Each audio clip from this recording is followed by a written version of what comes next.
Bandara Beoga, Kabupaten Puncak akhirnya bisa beroperasi kembali setelah 2 pekan ditutup akibat penembakan yang dilancarkan KKB. Aktivitas bongkar muat serta pengiriman sembako ke distrik Beoga kembali terlihat di Bandara Timika. Warga distrik Beoga dipastikan sudah bisa kembali mendapatkan sembako yang dipasok pemerintah kabupaten. Saat ini sembako dikirim dari Bandara Moses Kilangin Timika dan dipantau langsung Bupati dan Kapolres Puncak.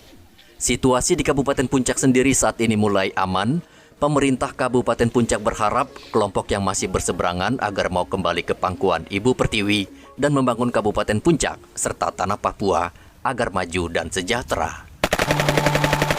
Mantan Panglima Organisasi Papua Merdeka Wilayah Kerom, Lambert Pekikir, dan Lazarus Koroba menyerahkan 6 pucuk senjata api dan ratusan peluru kepada Pangdam 17 Cendrawasih Maijen Saleh Mustafa Senin lalu. Penyerahan dilakukan setelah peresmian Tugu Pancasila di Distrik Waris, Kabupaten Kerom. Pangdam 17 Cendrawasih Maijen Saleh Mustafa mengajak kelompok yang masih berseberangan lainnya agar menghentikan kekerasan dengan menggunakan senjata di tanah Papua. Ia juga mengajak kelompok tersebut kembali menjadi bagian dari NKRI.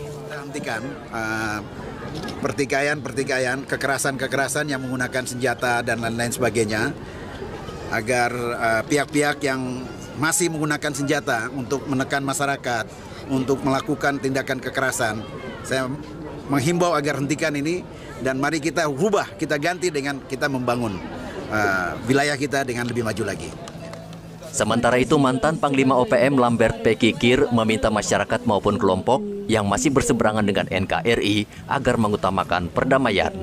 Ia juga mengajak kelompok tersebut untuk memilih dialog daripada angkat senjata. Damai ada pembangunan yang indah untuk membangun negeri ini. Jadi Kerom Damai kami sudah buat di tanah Kerom sebagai awal dari sejarah perjuangan Papua melawan Republik Indonesia itu lahir di tanah Kerom, bangkit kembali di tanah Kerom. Maka saya minta kepada semua pihak utamakan dialog damai, jangan pakai kekerasan senjata. Terima kasih. Amin. Amin, amin, amin. Penyerahan senjata ini disambut baik Bupati Kerom Peter Gusbager. Ia juga berharap tidak ada korban jiwa akibat kekerasan yang dilakukan KKB di Kabupaten Kerom. Kita sudah declare Kerom Damai beberapa tahun lalu. Kerom ini menjadi saksi sejarah dari situasi Papua hari ini. Dan orang Kerom banyak yang jadi korban. Saya adalah saksi sejarah situasi 70-an, awal 80-an, 90-an sampai hari ini. Kerom sudah damai. Tidak ada lagi kekerasan bersenjata di tanah Kerom. Masyarakat adat semua telah menolak kekerasan bersenjata. Kenapa?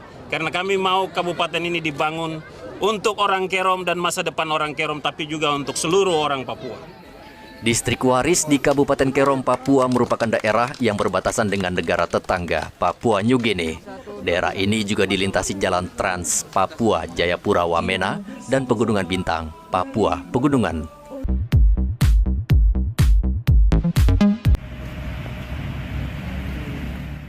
Satgas Pengamanan Daerah Perbatasan Yonif 132 Bima Sakti menggagalkan penyelundupan narkotika jenis ganja dari Papua New Guinea. Ganja seberat 5,4 kg disita dari 3 orang tersangka, salah satunya diantaranya Aaron Inow, warga negara Papua New Guinea yang diduga merupakan anggota sindikat narkotika lintas negara. Ketiga tersangka masih remaja dan berusia belasan tahun. Ganja yang disita tersebut bernilai sekitar 200 juta rupiah dan rencananya akan diedarkan di kota Jayapura.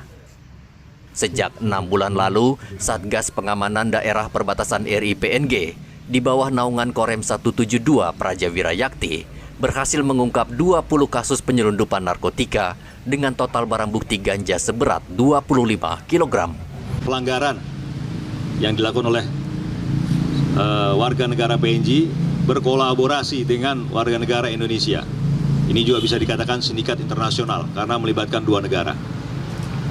Saya rasa ini saya dari yang siap edar ada 178 kantong yang satu harganya bisa dikategorikan 1 juta.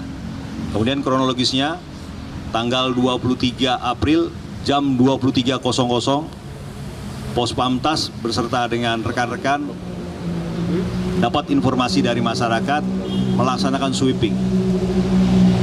Ada hal yang menarik dari kejadian bahwa kelompok mereka ini, saya anggap sindikat, membuka salah satu orang menggunakan sepeda motor sebagai pembuka jalan untuk mengetahui aktivitas pos. Jadi sebagai mata jalan, pembuka jalan.